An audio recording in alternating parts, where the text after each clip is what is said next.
Olá, pessoas queridas do meu coração. Vamos lá. Como estamos falando dos reinos dos seres vivos, como é o conteúdo que nós vamos trabalhar, nada, mais justo do que falarmos dos primeiros seres vivos a habitarem o nosso planeta. Olha, às vezes eu fico até revoltada com a pouca importância que as pessoas dão para as bactérias. Ah, porque as bactérias não são muito evoluídas. Ah, porque as bactérias não sei o quê. Porra! Se as bactérias não fossem muito evoluídas, como é que estariam presentes na Terra até hoje, depois de bilhões de anos? São os únicos seres vivos que passaram por absolutamente tudo e cá estão até hoje. Então, bactérias nem de longe são organismos que nós devemos desprezá-los. Né? Nós temos que compreender a importância dessas bactérias, não são à toa que estão muito presentes no nosso corpo, nos ajudam em muita coisa, elas têm uma importância muito grande para a gente, embora muitas delas acabam causando prejuízo, não só para a gente, como para outros seres vivos também.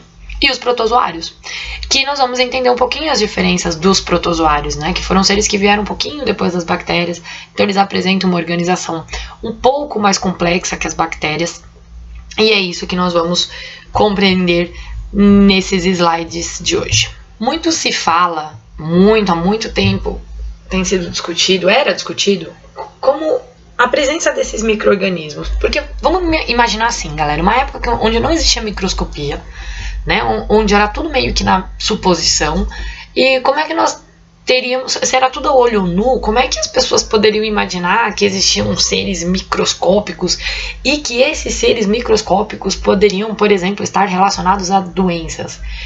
Cara, isso era muito louco, porque hoje todo mundo já deve ter passado alguma vez um hospital, então tem toda aquela preocupação de álcool em gel, higiene, né? Toda essa proteção. Não era assim, galera, séculos atrás. Imagina, um médico ia atender, eram todos os pacientes numa mesma sala, um médico atendia um paciente, não havia o hábito dessa lavagem das mãos, ia para o outro paciente, que ia para o outro paciente. Era uma transmissão de doença adoidada, porque não se conhecia sobre isso, né? Então esse cara, por exemplo, esse que leva o nome em alguns institutos no mundo, Louis Pasteur, ele é um dos grandes responsáveis pela comprovação da existência de micro-organismos. E a comprovação que esses micro-organismos estavam aí espalhados pelo mundo como estão, né? Como no ambiente em que vocês estão, com certeza vai ter uma bactéria, com certeza vai ter um fungo, porque é comum e a gente não enxerga, né, a olho nu. E como é que ele chegou, por exemplo, a essa conclusão dessa existência desses seres vivos e que a matéria não surgia aí do nada? Ele, por exemplo, ele separou um caldo nutritivo, um caldo com carne, né? Um caldo que era bem atrativo para micro-organismos, só que ele aquecia e resfriava esse caldo por diversas vezes. Por quê? Ele queria mostrar que ali nesse caldo, depois desse processo, não ia ter nenhum ser vivo. Mas tinha uma briga, antigamente, antes dele, de outros pensadores, que tinha que ter passagem de ar, porque se não tivesse o ar, o micro-organismo não passava. Então, o que ele fez? Se vocês olharem aí na imagem 2:3, ele aqueceu o bico desse gargalo. Esse gargalo ele aqueceu, né? E aí ele esticou. Ele dificultou, né, a entrada desses micro-organismos, mas ele não fechou. Tá? Gravem isso, ele não fechou, ficou aberto. Porém, ele deixou aquele caldo lá, agora nesse que ele chamava balão pescoço de cisne, né? E ele aqueceu, resfriou, vocês conhecem esse processo, chama pasteurização. Se vocês pegarem o leite aí na casa de vocês, vão ver lá que tá escrito pasteurização, que é esse processo, aquece e resfria várias vezes. E não tinha nenhum ser vivo, passou dias e dias e dias e dias e não tinha nenhum ser vivo lá. O que ele fez? Aí ele vai lá e quebra. Tá vendo? Na última imagem, no 5, ele quebra. Quando ele quebra, agora o ar muito mais próximo desse caldo nutritivo, o que surgiu lá dentro? Micro-organismos. Então foi mais uma prova, né, para tentar mostrar que os micro-organismos existem sim, né, em diversos tipos de ambientes. E quando nós falamos desses micro-organismos, vamos falar então desses primeiros. A bactéria. Tá aí.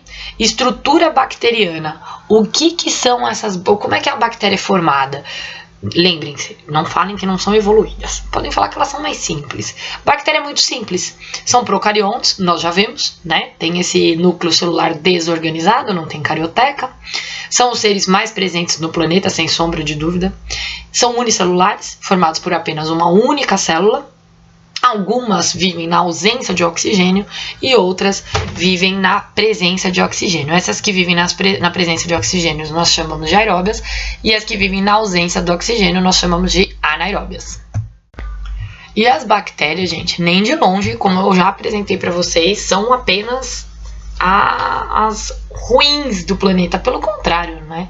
Muitas bactérias têm muitas utilizações aí pra gente.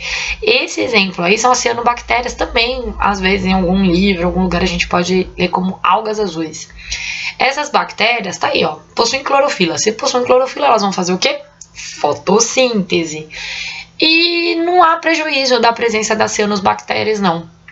Inclusive em regiões pobres do mundo, continente africano, tem algumas regiões alagadas que apresentam proliferação de algas azuis e é feito um caldo disso para alimentação, viu, gente? Né? Em algumas situações de extrema pobreza, até esses tipos de seres vivos são utilizados. Então são bactérias que existem, fazem fotossíntese e não deixam nenhum tipo de comprometimento para o ambiente. Aí essa foto é o exemplo da Barra da Tijuca. Só que aí tem um detalhe, né? Elas só aparecem quando tem muita matéria orgânica. Então, geralmente, quando a gente tem algum despejo de lixo, alguma coisa aí próxima. Essas árqueas, que são muito antigas, eu queria muito ver essas bactérias assim, nessas fontes termais, deve ser um negócio muito louco. Essas bactérias, gente, elas vivem em locais extremos, bem extremos. Por exemplo, lá numa atividade vulcânica, quem é que vai viver numa atividade vulcânica? Ninguém vai viver numa atividade vulcânica, mas elas vivem. Olha a foto dela, essa imagem do meio são elas. Ali, essa outra imagem é no fundo do mar, que são aquelas regiões abissais, muito profundas, onde não tem luminosidade. Quem aparece lá, saindo lá nessas fontes termais, nesses espaços aí que apresentam, que tem contato lá com a Terra? Elas novamente. Ou bactérias especiais essas daí, viu? E os protistas, né? Reino protista. Nós estávamos falando do reino Monera, que são das bactérias, e os protistas. Protistas, gente, já vamos deixar uma coisa bem clara. Eles também não são sempre malvados como a gente, tá? Tem até um erro muito grande que ainda se comete de responsabilizar quem faz a fotossíntese, a maior parte da fotossíntese do planeta, e é um ser protista que faz. E se achava que antes eram as árvores, não que as árvores não façam, não é isso. Mas essas algas protistas acabam fazendo em maior quantidade. E quando a gente fala do reino protista, vamos falar dos principais que vem à mente. Protozoário. Esses aí são os protozoários. Cara, olha essa euglena, essa imagem roxinha da euglena. Fala se não é um bicho fofo. Eu teria uma criação de euglena. Euglena é um protozoário, geralmente a gente encontra em água, assim como o paramécio. Esse do meio. O paramécio já dá pra ver nessa imagem uma estrutura mais complexa dele. É bem comum em água doce também. Já essa última imagem mais acima, esse cara já dá uma dor de cabeça.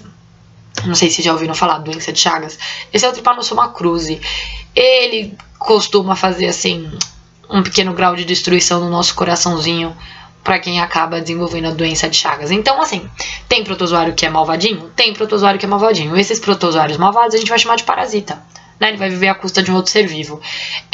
Tem protozoários até que podem se alimentar de outros protozoários e de outras espécies. E aí a gente vai chamar de protozoários predadores. Protozoários que participam matéria orgânica morta, né, que são os detritívoros que nós falamos. O que muda dos protozoários para as bactérias e o que eles têm de semelhança? Primeiro, são eucariontes, diferente. O que é igual? Unicelular, uma única célula. O que significa dizer que são heterótrofos? Heterótrofos, eles não produzem o seu próprio alimento. Lembra lá na bactéria? Algumas bactérias autótrofas produziam o seu próprio alimento. Os protozoários não, são heterótrofos, então eles precisam de outra fonte de alimento. Aqui é um exemplo de um protozoário parasita. Entamoeba histolítica é o nome desse protozoário. Aqui é um ciclo dele, né? Protozoário, geralmente ele participa de um ciclo, né? Ele começa, passa pelo meio, termina. É sempre um ciclo que ele segue. E a entamoeba-histolítica, ela tá sempre relacionada com água e alimentos contaminados. Então, quando fala, lavar bem as frutas, lavar bem os alimentos, exatamente, tem que lavar. E aí, o que acontece? Você acaba ingerindo os cistos, esses cistos, né, que estão no ambiente desse protozoário, cai no seu trato digestório. Aí, se vocês olharem nessa imagem, eles vão lá se reproduzindo. Aí começam alguns efeitos, por exemplo, diarreia, dor abdominal, emagrecimento. E aí, quando a gente pensa numa região que aí tá mostrando esgoto a céu aberto, sem tratamento, esses cistos, eles são eliminados, atingem outra porção de água, que vai para uma outra irrigação e que vai para o prato de alguém. Esse é o ciclo. Tá? Tem tratamento? Tem tratamento, mas não é legal pegar, tá? É só alguns dos exemplos, tá? Temos também doença de Chagas, que eu citei pra vocês. Tem outras doenças causadas por protozoários que mais lá pra frente a gente vai ver.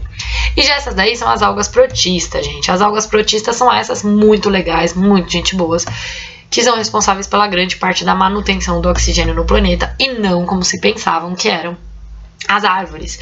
Por quê? Aqui, eles também, por exemplo, a diatomácea. A diatomácea, ela é responsável pela maior parte do oxigênio do planeta, porque ela está onde? No mar, né? Tem muito mar por aí. E a gente também encontra um pouco em água doce, então elas acabam fazendo essa fotossíntese. Todos esses daí são representantes de seres vivos que são protistas e que fazem fotossíntese, tá? Dinoflagelado é um mais relacionado quando o mar ou o rio com maior matéria orgânica, maior despejo de lixo. Mas ele, na sua função, também é responsável pela produção de fotossíntese. Certinho? Um beijo e nos vemos nas próximas aulas.